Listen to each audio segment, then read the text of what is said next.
Good morning friends, कैसे हैं? मजा आया ना? बताइए। क्लासेस कल डिस्टर्ब थी आपकी। कल जो है क्लासेस नहीं चली, हम भी चले गए थे वैक्सीन लगवाने और हम भी जो है कोविडशील्ड की जो है वैक्सीन ले लिए हैं।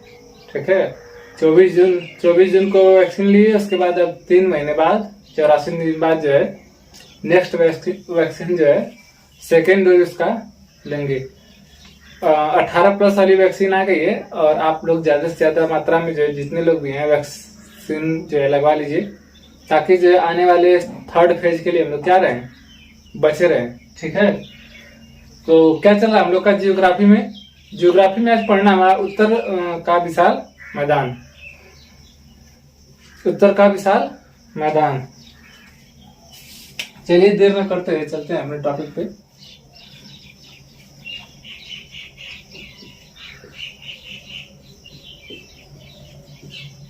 उत्तर का विशाल मैदान। देखिए उत्तर का विशाल मैदान क्या है। जैसे देखिए नदियों द्वारा लाई गई मिट्टी, देखिए नदियों द्वारा लाई गई मिट्टी से निर्मित मैदान को हम लोग क्या कहते हैं?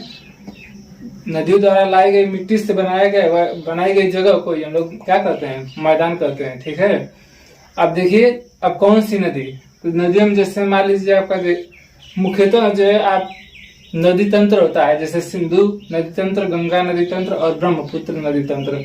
तो हम कहेंगे कि हिमालय के दक्षिण में सिंधु, गंगा और ब्रह्मपुत्र नदियों द्वारा लाई गई मिट्टी, ठीक है, नदियों द्वारा लाई गई मिट्टी को क्या कहते हैं? विशाल मैदान कहते हैं। एक बार फिर सुन लीजिए, हिमालय के दक्षिण में सिंधु, गंगा, ब्रह्मपुत्र नदियों द्वारा लाई गई मिट्टी को विशाल मैदान कहा जाता है। इसका जो है कुल विस्तार लगभग जो है 7 लाख स्क्वायर है। ठीक है, 7 लाख स्क्वायर किलोमीटर। ठीक है, इसकी लंबाई पूरब से पश्चिम लगभग जो है 3200 किलोमीटर है। इसकी जो लंबाई है पूरब से पश्चिम की जो है वो लगभग जो है 3200 किलोमीटर है और चौड़ाई जो है 100 से 150 किलोमीटर है। चौड़ाई कितनी है? 100 से 150 किलोमीटर। देखिए कैसे जो है हमारा विशाल मैदान कैसे बन के तैयार हुआ, इसके बारे में जो है हम लोग समझेंगे। देखिए यहाँ पर हम लोग क्या बांट रहे हैं, भारत को जो है, भारत के भूगोल हम जब शुरू किए तो उसको भौगोलिक दृष्टि से उसको 4 भागों में बांट रहे हैं। इसमें भी हम देखेंगे कि हमारा जो है उत्तर का विशाल मैदान का निर्माण कैसे हो रहा है। इसमें जो है सहायक नदियां क्या है, ठीक है, और उस क्षेत्र में जो है जिस क्षेत्र में नदियां जा रही हैं उस क्षेत्र को कौन सा प्रदेश कहते हैं या फिर उस जगह को क्या कहते हैं। इसमें हम लोग मिट्टियों के बारे में नहीं पढ़ेंगे, न तो उनकी बनावट के बारे में पढ़ेंगे, लेकिन कैसे निर्माण हुआ है विशाल मैदान का उसके बारे में जानते हैं। जैसे देखिए, जैसे मान लीजिए पहाड़ है आपका, ठीक है, ये पहाड़ है, ठीक है, और यहाँ पे नदी है आपकी, ये नदी है। तो जब पहाड़ों से नदी निकलती है, ठीक है, जब पहाड़ों से नदी निकलती है तो इसका जो है वेग बहुत तेज होता है, क्योंकि ये बहुत ऊंचा होता है, ऐसे होते हैं।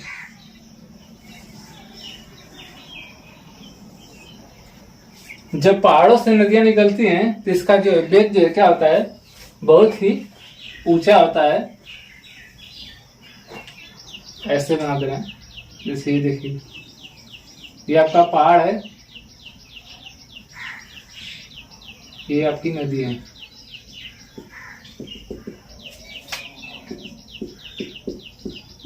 जब पहाड़ों से जो है नदियां निकलती हैं, चाहे गंगा नदी हो या फिर सिंधु नदी हो या फिर ब्रह्मपुत्र नदी हो, जहां से उनका उद्गम होता है, जहां से वो निकलती हैं, वहां उनका वेग बहुत ही तेज होता है, बहुत ही तेज होता है। और वो अपने बीच में आने वाले बड़े से बड़े पत्थरों को, छोटे छोटे पत्थरों को क्या करती है? अपने साथ दहा ले जाती है। अपने साथ क्या कर लेती है? दहा लेते हैं। जैसे आप समझिए एक चीज को, जैसे लड़के जो होते हैं, ठीक है, वो जवानी में बड़ी खुराफाती होते हैं। लड़के नहीं, कोई भी देखिए जवानी जब युवा अवस्था रहता है तो बड़ी जोश में रहता है और बतिये पर झगड़ा कर लेंगे, ठीक है, पूरा पूछ के रख देंगे। अब वही बुढ़ौतिया में, ठीक है, जब शादी हो जाती है तो उसके बाद वो थोड़ा कम हो जाते हैं, फिर जैसे जैसे बूढ़े होते हैं उनकी जो है क्षमताएं जो है क्या होती हैं, धीरे धीरे घटने लगती है। लेकिन जवानिया में एकदम उफनाए रहते हैं, एकदम उफनाए रहते हैं, कोई अगवा आ जाएगा तुरंत छोड़ देंगे। तो यही हाल नदियों का होता है। नदियां जब शुरू से निकलती है एकदम उफान पे होती हैं, ठीक है, एकदम उफान पे होती हैं और अपने बीच में आने वाले, अरे यार ये चेंज करना पड़ रहा है, लग रहा है चेंज करना पड़ेगा जगह ये को, इन लोगों का काम खत्म नहीं होता है। तो नदियां जब शुरू में निकलती हैं तो ये बहुत उफान पे होती हैं और अपने बीच में आने वाले पत्थरों को, कंकड़ पत्थर को, बड़े से बड़े पत्थरों को क्या कर लेती हैं, रास्ता में आते हैं चल चल चल चल चल चल हमारे साथ चल, हमारे साथ चल, और उसको बाहर ले जाती हैं। और देखिए जब बाहर ले जाती हैं तो यहाँ से जब ढाल आता है, ठीक है, क्या काट रहा है जी, जब यहाँ से ढाल आता है, पहाड़ों का जब ढाल पे आता है तो पत्थरों को जो है क्या कर लेती हैं, डाल लेती हैं, और पत्थर जो आके यहाँ पे क्या होते हैं, इकट्ठे हो जाते हैं। पत्थर जो है क्या आके क्या पूरे यहाँ पे एक जगह पत्थरों को ले आकर यहाँ पर एक जगह इकट्ठा कर देती है, ठीक है, पत्थरों को यहाँ पर ले आकर एक जगह इकट्ठा कर दी। अब बताइए यहाँ पर नदियां दिखेंगी, यहाँ पर नदियां आपको दिखेंगी, यहाँ पर बहुत सारे जो है पत्थर आके जो है क्या हो गए, पूरा इकट्ठा हो जाते हैं। और नदियां क्या होती हैं, अदृश्य रहती हैं। नदियां क्या होती हैं, अदृश्य रहती हैं, क्योंकि वो पत्थरों के नीचे चली जाती हैं। क्योंकि वो क्या होती है, पानी जो है क्या होता है, ये देखिए पानी है, ये पानी आता है और यहाँ पत्थर पूरा इकट्ठा हो गए, ये सब पत्थर। तो पानी क्या होता है, पत्थरों के नीचे जाता है, आपको नदी दिखेगी ही नहीं, आपको नदी दिखेगी ही नहीं, ठीक है। तो यहाँ पर पूरा पत्थर पत्थर रहता है। तो इस क्षेत्र को हम लोग कहते हैं भावर क्षेत्र। इस क्षेत्र को क्या कहते हैं, भावर क्षेत्र। इस क्षेत्र को क्या कहते हैं, भावर क्षेत्र। क्या यहाँ पर खेती होगी, यहाँ पर क्या खेती होगी, नहीं, यहाँ पर खेती इतनी नहीं होती है। और अक्सर जम्मू कश्मीर के इलाकों में ये सब ऐसे क्षेत्र पाए जाते हैं, वहाँ जाफरान अफरान की थोड़ी बहुत जो है खेती जो है नॉर्मल तौर पे देखी जाती है, ठीक है, बहुत ही कम मात्रा में, ठीक है। तो ऐसा स्थान जहाँ नदियां अदृश्य हो जाती हैं और केवल जो है क्या होते हैं, पत्थरों का जो है क्षेत्र बन जाता है, उसे क्या कहते हैं, भावर क्षेत्र कहते हैं। उसे क्या कहते हैं, भावर क्षेत्र कहते हैं। ये चित्र इधर कम पड़ रहा है, इसको फिर से आपको बना दे रहे हैं आगे तक के लिए।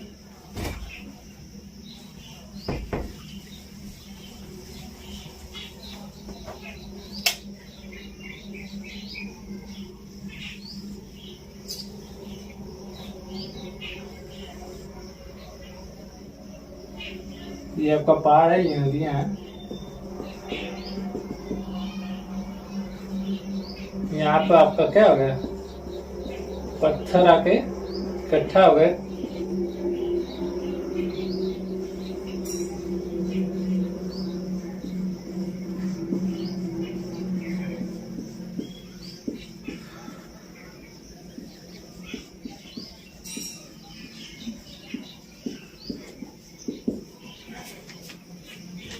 इस क्षेत्र को क्या कहते हैं, भावर क्षेत्र कहते हैं, ठीक है। अब देखिए क्या होता है, फिर अब यह होता है जब नदियां इससे धीरे धीरे जब पत्थरों से निकलती हैं आगे, तो यहाँ पर पूरा जो है पानी जो आके जमा हो जाता है।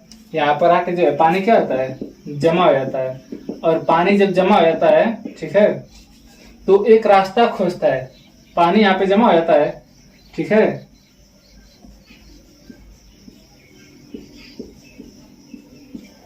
पानी यहाँ पे जमा हो गया, ठीक है। आगे जब निकलेंगी तो पानी एकदम जो है जमा हो जाता है और नदियां जो है अपना रास्ता खोजने लगती हैं कि किधर ढलान है, हमको किधर आगे जाना चाहिए, ठीक है, किधर ढलान है, हमको आगे कहाँ पे जाना चाहिए। तो यहाँ पर पूरा जो है पानी बहुत दिनों तक रुका रहता है। पानी जो यहाँ पे क्या रहता है, बहुत दिनों तक रुका रहता है। इस क्षेत्र को हम लोग कहते हैं तराई क्षेत्र। इस क्षेत्र को क्या कहते हैं, तराई क्षेत्र। तो ऐसा क्षेत्र जहाँ जो है पानियों का जमाव लगा हो, ठीक है। और अब बताइए एक और चीज बताइए, हम बता दे रहे हैं इसके बारे में। फिर यहाँ पर अगर पानी पूरा लगा हुआ है तो क्या यहाँ पर कृषि होगी, क्या यहाँ पे जो है, अगर यहाँ पर पानी लगा हुआ है तो क्या यहाँ पे जो है खेती होगी, यहाँ पर भी खेती नहीं होगी। यहाँ की जो है मिट्टियां जो है दलदली होंगी, ठीक है। हाँ, यहाँ पर जंगल उंगल जो है काफी मात्रा में उगाते हैं, क्योंकि यहाँ पूरा जो है पानी लगा होता है और यहाँ का जो है जमीन क्या होता है, दलदली रहता है। क्या होता है, दलदली रहता है। तो ऐसा क्षेत्र जहाँ की मिट्टियां दलदली हो और वहाँ पानी बहुत दिनों तक जमा रहे, ठीक है, उसे क्या कहते हैं, तराई क्षेत्र रहते हैं। क्या यहाँ पर खेती होती है? नहीं, खेती नहीं होती है। यहाँ पर जंगलों की अधिकता देखने को आपको मिलेगी। उसके बाद देखिए नदियां जो है जब निकलती हैं यहाँ से धीरे धीरे जब ढलान की ओर, तो नदियां, मान लीजिए यहाँ से नदी आगे बढ़ी, ये नदी है, ठीक है, ये नदियां आगे बढ़ती हैं तो आपको पता है इन क्षेत्रों में जो है बाढ़ ला देती हैं। जब ये नदियां आगे बढ़ती हैं तो इन क्षेत्रों में जो है क्या ला देती हैं, बाढ़ ला देती हैं, ठीक है। इन क्षेत्रों में जो है हर साल बाढ़ आता है, क्योंकि ये जो है इधर ही जो है क्या होता है, ढलान रहता है, और जो है इधर ढलान रहता है और नदियां क्या होती हैं यहाँ पे इन क्षेत्रों में बाढ़ ला देती हैं, इन क्षेत्रों में बाढ़ ला देते हैं, जिसे क्या कहते हैं, खादर कहते हैं। जिस क्षेत्र को क्या कहते हैं, खादर कहते हैं। जब यही पानी बहुत अधिक मात्रा में रहता है तो यही नदियां ऊपर चढ़ जाती हैं। जब यही पानी जो है कुछ जब ज्यादा रहता है तो यही जो है नदियां जो है ऊपर के क्षेत्रों में भी जो है क्या ला देती हैं, बाढ़ ला देती है। लेकिन यहाँ पर हर साल जो है बाढ़ नहीं आता है, मतलब 4-4 साल 5-5 साल, ठीक है, 4-4 साल या 5-5 साल बाद जो है यहाँ पे बाढ़ आते हैं। इसलिए इसको हम लोग कहते हैं बांगर प्रदेश। क्या कहते हैं, बांगर प्रदेश, बांगर प्रदेश, खादर प्रदेश, ठीक। तो अब देखिए आपको बांगर प्रदेश, खादर प्रदेश, क्या ये प्रदेश जो है कृषि योग्य, यहाँ पे कृषि की जा सकती है? तो हाँ, बिल्कुल कृषि की जा सकती है। देखिए यहाँ पर पानी की कभी कमी नहीं होगी, हर साल यहाँ पर जो है पानी की उपलब्धता हो जाती है, और जो है ये हर साल यहाँ पानी की उपलब्धता होती है, जिससे कृषि करना जो है बहुत ही क्या रहता है, आसान हो जाता है। और यह मिट्टी बहुत ही क्या होती है, उपजाऊ भी होती है। और बांगर प्रदेश में भी कृषि होती है और यहाँ पर भी जो है बहुत अधिक मात्रा में कृषि होती है। देखिए इस खादर या बांगर प्रदेश को जो है यहाँ पे जो मिट्टियां पाई जाती है उसे कांप मिट्टी कहते हैं, कांप या जलोढ़ मिट्टी कहते हैं, कांप या जलोढ़ मिट्टी कहते हैं, ठीक है। इसमें कौन कौन सा आ जाएगा, खादर और बांगर, खादर और बांगर। ये आपका नवीन जलोढ़ हो जाएगा, नवीन जलोढ़। ये हो जाएगा आपका पुराने जलोढ़, पुरानी जलोढ़। अच्छा अब बताइए कि खादर प्रदेश जो है कृषि के लिए अच्छा रहेगा या बांगर प्रदेश कृषि के लिए अच्छा रहेगा? तो देखिए खादर प्रदेश जो है कृषि के लिए बहुत ही अच्छा रहेगा। यहाँ पर जो है पानी की उपलब्धता हमेशा बनी रहेगी। यहाँ पर तो 4-4 साल 5-5 साल बाद जो है बाढ़ आते हैं, तो कृषि के लिहाज से जो है खादर प्रदेश जो है वो अच्छा रहता है। और यहाँ की मिट्टियों को जो है नदियों द्वारा लाई गई मिट्टी आती है, नदियों द्वारा उड़ाई गई मिट्टी आती है, तो जल द्वारा उड़ाई गई मिट्टी को क्या कहते हैं, जलोढ़ मिट्टी। जल द्वारा उड़ाई गई मिट्टी को जलोढ़ मिट्टी कहते हैं। यहाँ पानी रुका था, यहाँ से जब निकला तो ये जल है, तो जल द्वारा उड़ाई गई मिट्टी को क्या कहते हैं, जलोढ़ मिट्टी कहते हैं। जलोढ़ मिट्टी कितनी प्रकार की होती है, 2 प्रकार की होती है। एक होता है खादर, एक होती है बांगर। एक होती है खादर, एक होती है बांगर। खादर को जो है नवीन जलोढ़ कहते हैं और बांगर को जो है पुरानी जलोढ़ कहते हैं। खादर को जो है हम कछारीय मिट्टी भी कहते हैं। क्या कहते हैं, कछारीय। कछारी का मतलब समझते हैं आप? कछारी का मतलब किचाइन कर देना, किचाइन कर देना, मतलब कि ये मिट्टियों में जो है क्या रहेगी, हमेशा जो है किचड़ा उचड़ा जो है, जिन मिट्टियों में बहुत ही जो है क्या होता है, किचड़ा उचड़ा रहता है, उसे क्या कहते हैं, कछारी मिट्टी या फिर खादर मिट्टी। कछारी मिट्टी या फिर खादर मिट्टी, ठीक है। तो ये क्या करते हैं, किचाइन कर देती हैं। तो सबसे जो है ये हम लोग के देखे यूपी बिहार बंगाल, यूपी बिहार बंगाल में सारा जो है ये जलोढ़ मिट्टियों का क्षेत्र पाया जाता है। ठीक है, अब देखिए नक्शे के माध्यम से भी हम आपको बता देंगे।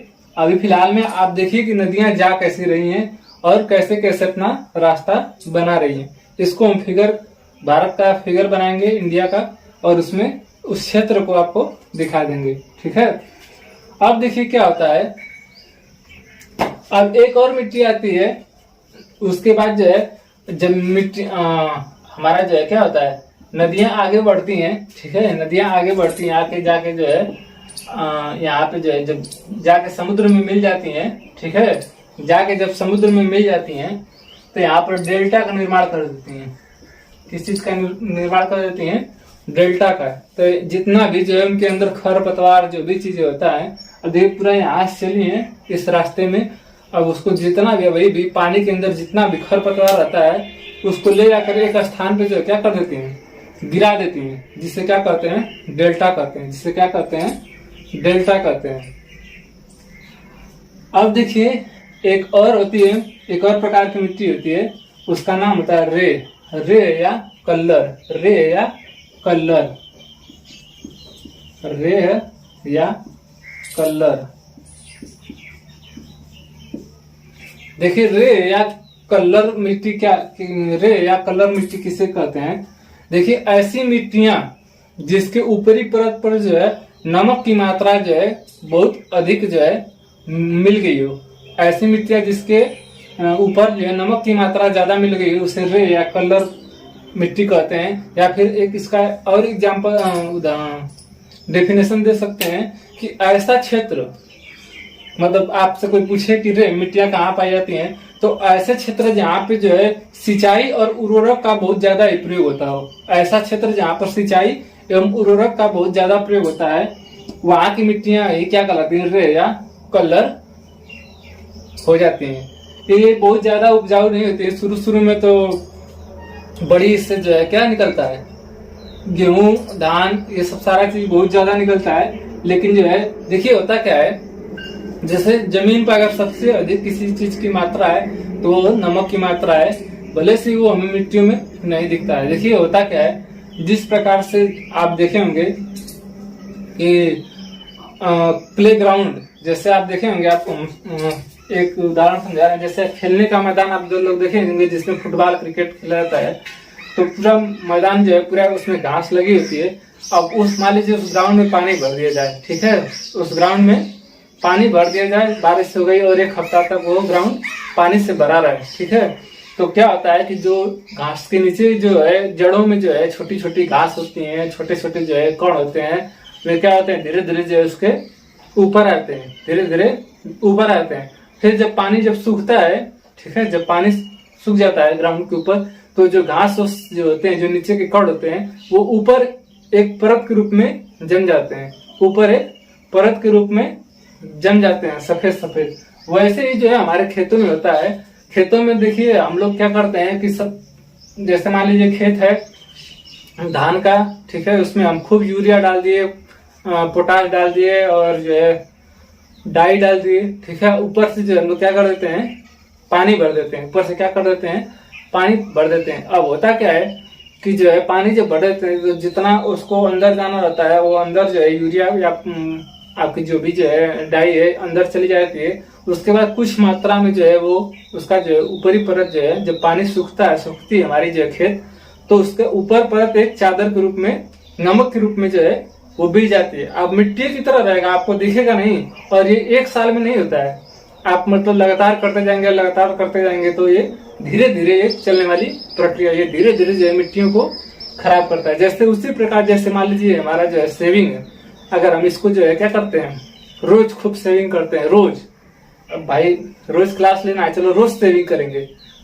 करेंगे, तो शुरू में तो बड़ा भभकेंगे, पूरा भभक जाएंगे, ठीक है, लेकिन साल भर बाद, 2 साल बाद यहाँ पर क्या होगा, पूरा एकदम हरा हरा, एकदम जो है दाना जो है पूरा हरा हरा दिखने लगेगा। सेविंग करेंगे तो पूरा ये हरा हरा दिखने लगेगा, ठीक है, तो ये क्या हो जाएगा, रे या कलर हो जाएगा, रे या कलर हो जाएगा। जैसे लड़कियां जैसे देखिए मेकअप वकअप करती हैं, तो शुरू में मेकअप वकअप करती हैं तो बड़ा भभकती हैं, ठीक है। लेकिन उनको क्या पता कि आगे चल के जो है ये इसका असर इतना खराब हुआ कि फिर जो है समझ सकते हैं आप, ठीक है। तो रे या कलर समझ में आया ना। ऐसा क्षेत्र जहाँ जो है उर्वरक और सिंचाई का प्रयोग ज्यादा हो, तो ऐसा कौन सा क्षेत्र है भारत में जिसमें, ये मान लीजिए भारत आपका छोटा सा नक्शा बनाते रहे, ऐसा कौन सा क्षेत्र है भारत का जहाँ सिंचाई और उर्वरक की मात्रा जो है ज्यादा होती है, तो आपका पंजाब और हरियाणा।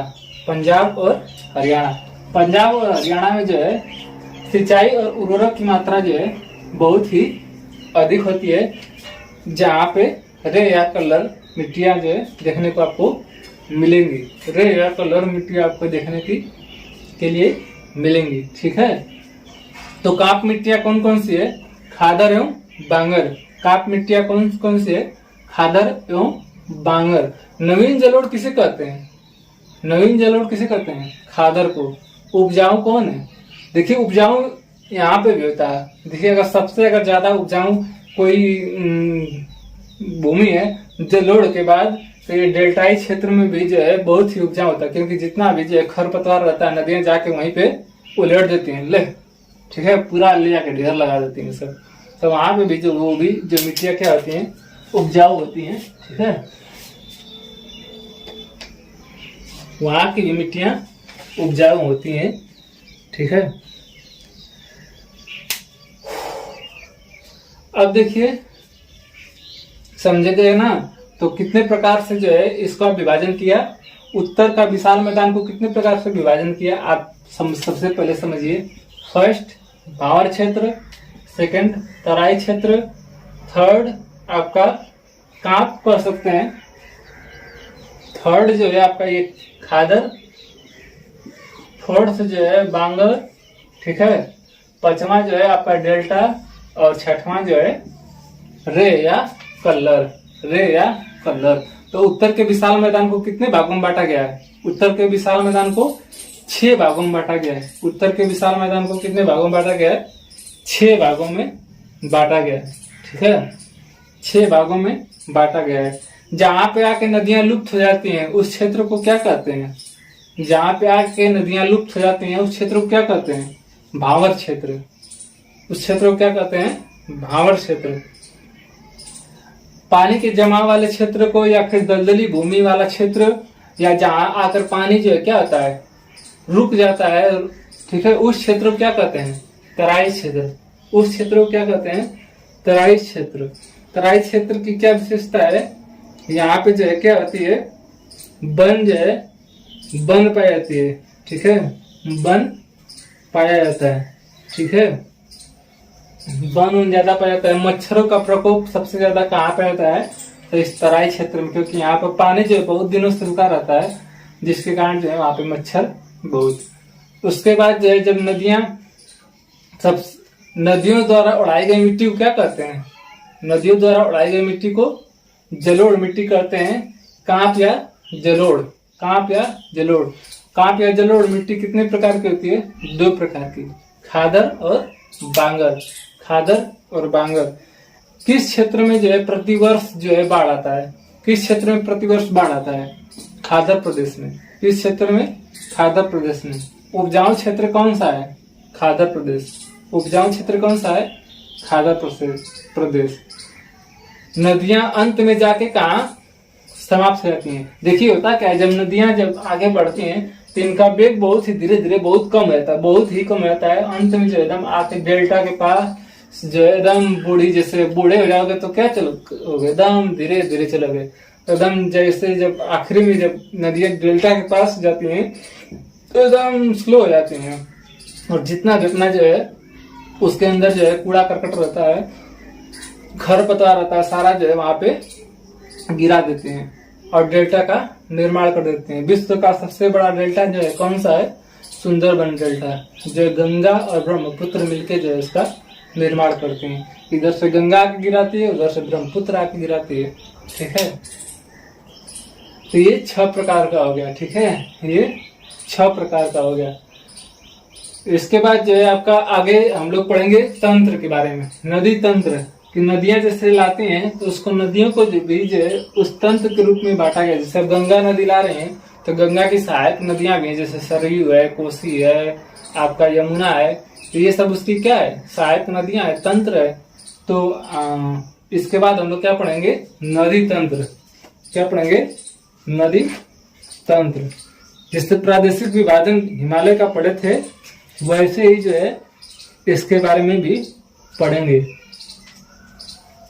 ये आप जो है जियोग्राफिकल तौर पे देख लिए, ये क्या देख लिए, जियोग्राफिकल तौर पे। जैसे हिमालय था, ये आपका हिमालय था, तो सबसे पहले हिमालय को हम ऐसे बांटे थे ना, बोलिए, सॉरी ऐसे नहीं, हाँ ऐसे ही बांटे थे, ठीक। तो इसको भी ऐसे बांट दिए। अब जो है इसको नदी तंत्र के रूप में बांटेंगे, नदी तंत्र के रूप में बांटेंगे, यानी कि उत्तर के विशाल मैदान का प्रादेशिक विभाजन करेंगे। इतना आपको समझ में आया। इसका एक स्क्रीनशॉट लीजिए, उसके बाद हम आगे बता दे रहे हैं।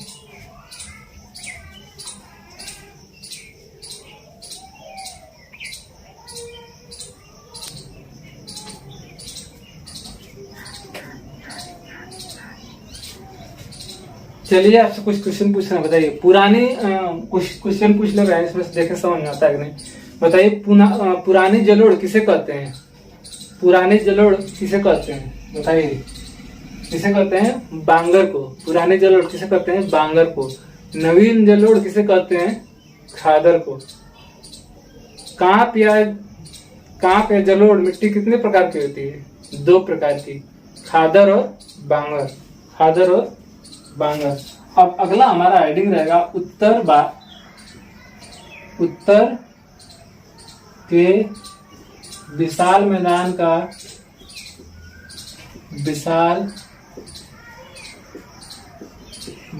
का प्रादेशिक